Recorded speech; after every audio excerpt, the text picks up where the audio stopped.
여러분 안녕하십니까? 포항 MBC 뉴스투데이입니다. 오늘은 어제보다 기온이 더 오르겠습니다. 포항의 낮 최고 기온은 22도, 경주는 24도가 예상됩니다. 안수진 기상캐스터입니다. 이제 새벽에 출근하실 때도 날이 많이 따뜻해졌구나 하실 텐데요. 오늘 우리 지역의 아침 기온은 대부분 두 자릿수에서 시작을 하겠습니다. 낮에도 어제보다 1에서 3도가량 기온이 더 오르면서 따스하겠는데요. 날이 많이 풀렸다고 해도 아직까지 낮과 밤의 일교차가 큽니다. 건강관리에 유의해 주시기 바랍니다. 어제 바람이 강하게 불면서 오전에 하늘을 덮고 있던 미세먼지를 쓸어내려갔습니다. 오늘은 우리 지역의 미세먼지 농도 좋음에서 보통 수준으로 공기질이 깨끗하겠습니다. 울릉도와 독도에는 강한 바람으로 인해서 강풍주의보가 내려져 있는데요. 이 특보는 오늘 오후에 해제가 될 예정입니다. 자세한 지역별 날씨 알아보겠습니다. 오늘 오후가 되면서 점차 흐려지겠습니다. 낮 최고 기온 울진과 영덕이 21도, 포항이 22도, 경주가 24도입니다. 울릉도와 독도는 종일 맑은 하늘 보이겠습니다. 낮 기온 울릉도 18도, 독도 11도입니다. 동해상의 하늘도 맑겠습니다. 바다의 물결 동해 중부 해상에서 최고 3m, 동해 남부 해상에서 최고 2.5m로 일겠습니다. 오늘 오후부터 하늘이 점차 흐려지기 시작해서 내일과 모레에는 봄비가 한 차례 내리겠습니다. 날씨였습니다. 국민의당과 바른정당이 합친 바른미래당이 창당 후 첫 개편대회를 포항에서 열었습니다. 당 지도부가 대거 참석한 가운데 보수의 마지막 텃밭으로 남은 경북에서 지방선거 필승을 결의했습니다. 김기영 기자가 취재했습니다. 합리적 중도와 개혁적 보수색을 띤 국민의당과 바른정당이 합당한 지 꼭 한 달 만에 바른미래당 시도당 개편대회를 보수의 본산 경북에서 가장 먼저 개최했습니다. 전국에서 처음 열린 바른미래당 개편대회에는 대구 경북 출마 예정자와 당원 300여 명이 참석했습니다. 보수 교체를 주창하는 바른미래당의 제1과제는 6.13 지방선거 승리를 통한 TK에서의 교두보 마련입니다. 유승민 공동대표는 중앙당에서 깨끗한 후보를 공천할 테니 돈 선거 없는 승리로 화답해달라고 당원들에게 호소했습니다.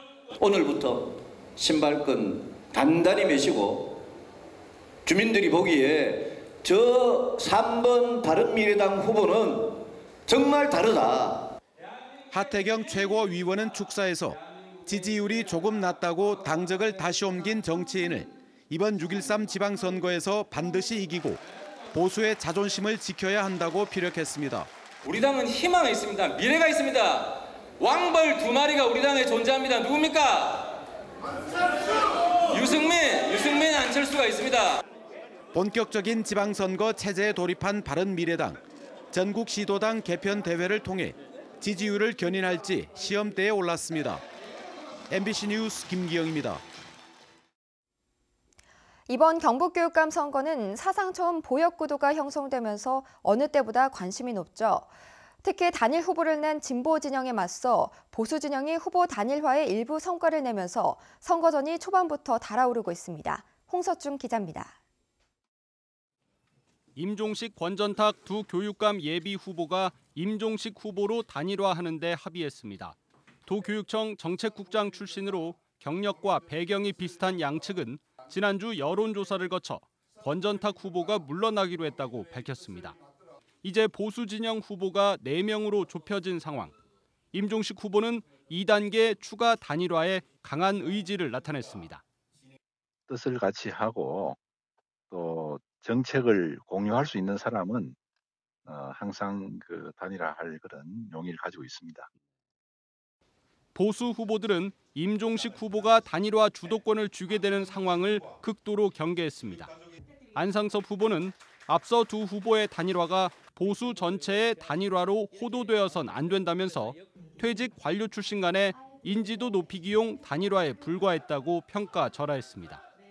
진보 단일 후보인 이찬규 후보는 국정교과서와 무상급식 문제를 방관한 교육청 관료 간의 적폐 연합으로 이번 단일화를 규정하면서도 추가 단일화 여부에는 촉각을 곤두세웠습니다.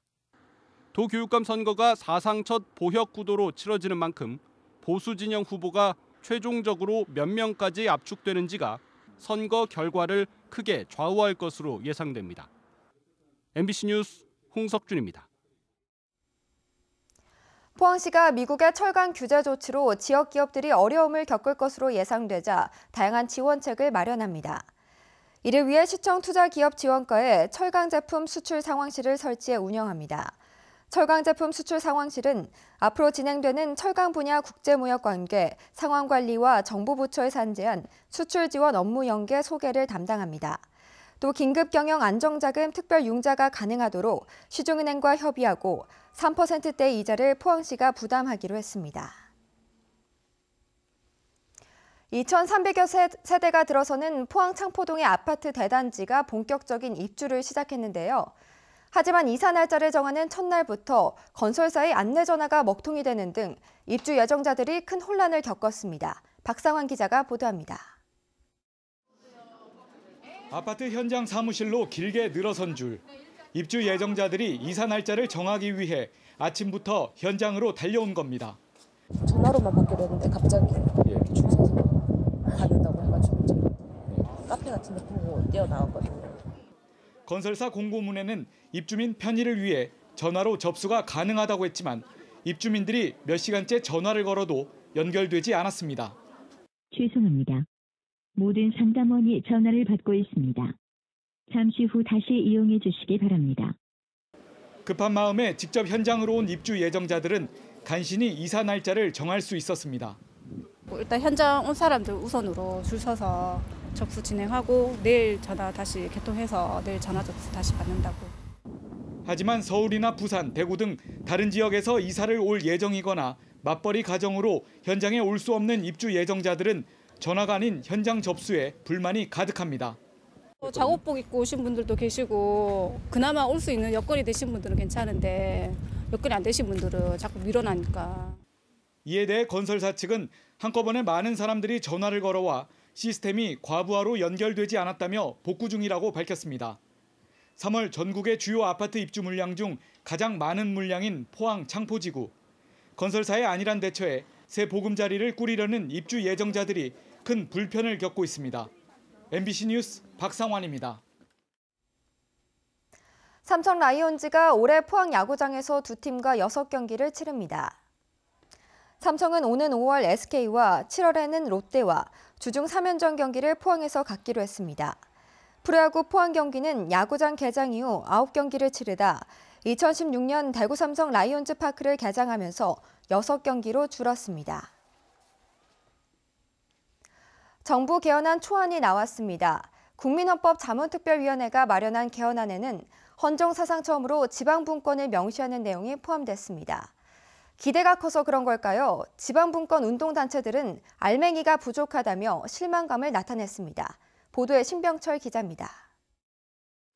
국민헌법자문특별위원회 개헌 자문안은 5대 원칙을 강조했습니다. 국민 주권과 기본권 강화, 지방분권 강화와 견제와 균형, 마지막은 민생 개헌입니다. 이 가운데 지방분권 정신이 헌법에 명시되는 것은 헌정사상 처음 있는 일입니다. 개헌안에는 자치분권 이념이 새로운 국가 질서임을 분명히 했습니다. 지방정부가 주민자치기관으로 이름에 걸맞는 역할을 할 수 있도록 입법과 재정, 조직에서 자치권이 확대됩니다. 지방정부 운영에서 주민 참여 기회를 넓혀 주민자치가 말로만 그치지 않게 했습니다. 지방분권 운동단체들은 이런 내용이 선언적 의미일 뿐이라면서 헌법자문특위의 개헌안에 부정적인 반응을 보였습니다.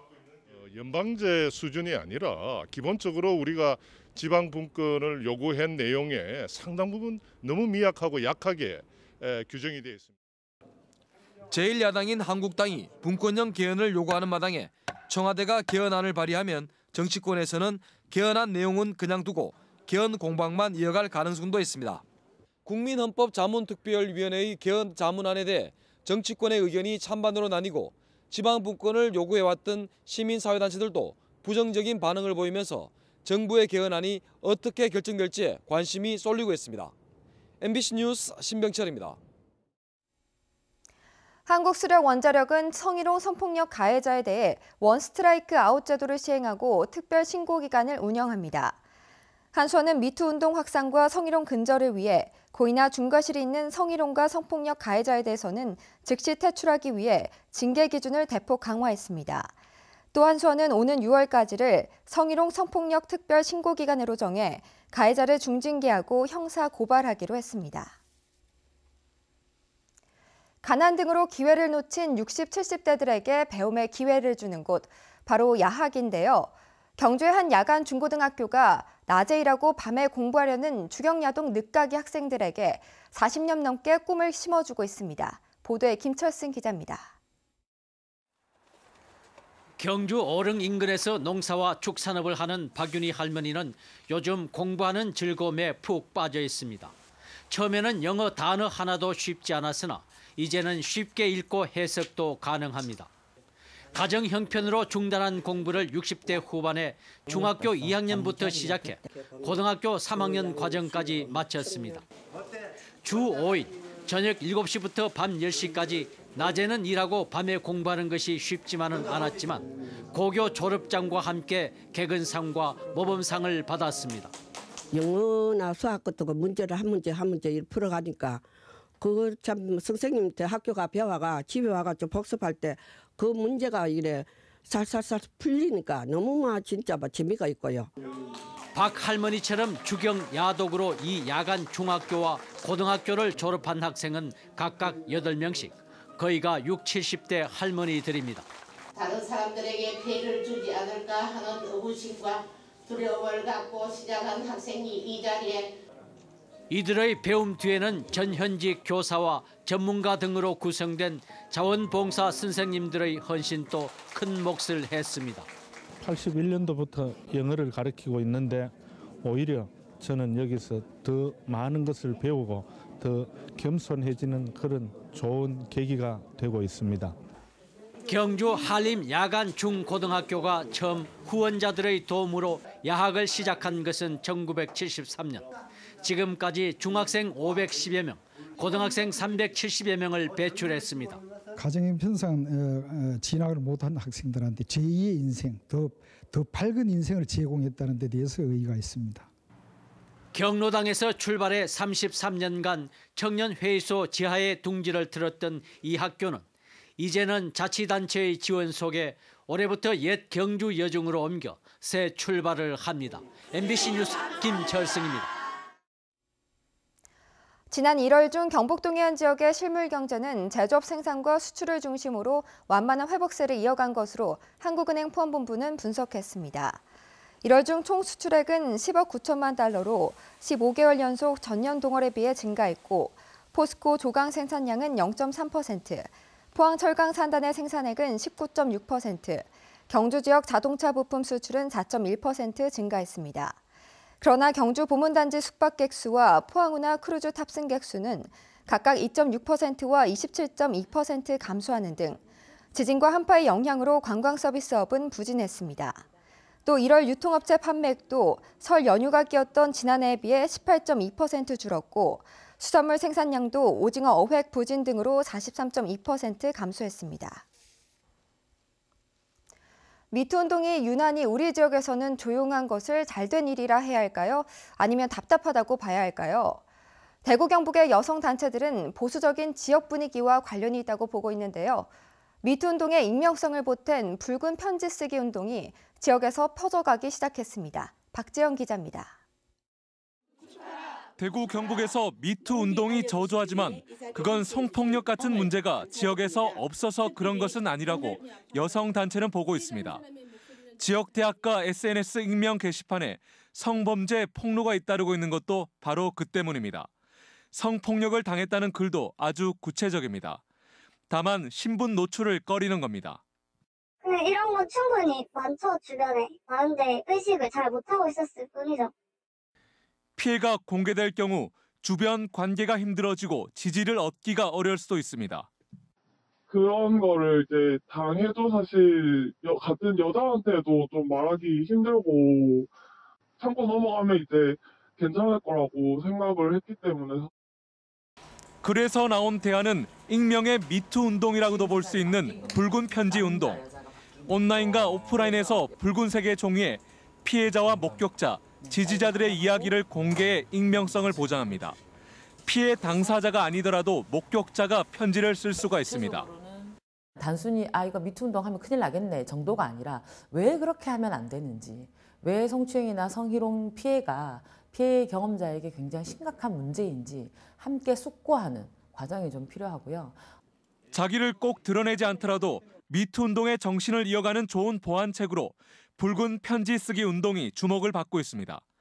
MBC 뉴스 박재영입니다.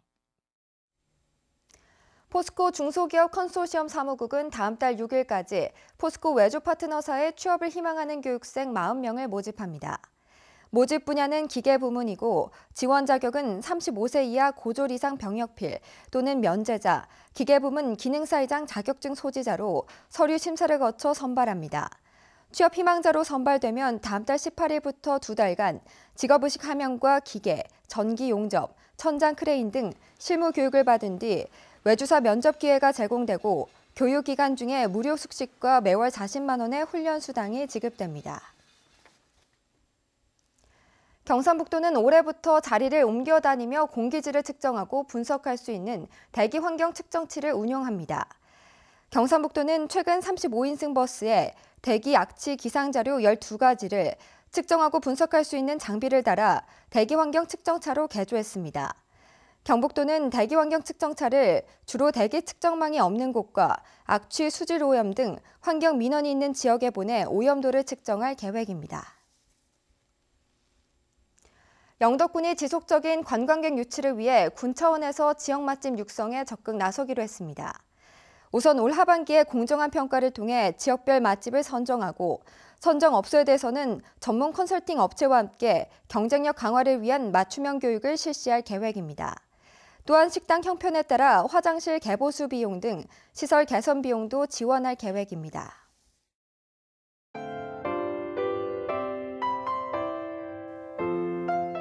이제 새벽에 출근하실 때도 날이 많이 따뜻해졌구나 하실 텐데요. 오늘 우리 지역의 아침 기온은 대부분 2자릿수에서 시작을 하겠습니다. 낮에도 어제보다 1에서 3도가량 기온이 더 오르면서 따스하겠는데요. 날이 많이 풀렸다고 해도 아직까지 낮과 밤의 일교차가 큽니다. 건강관리에 유의해 주시기 바랍니다.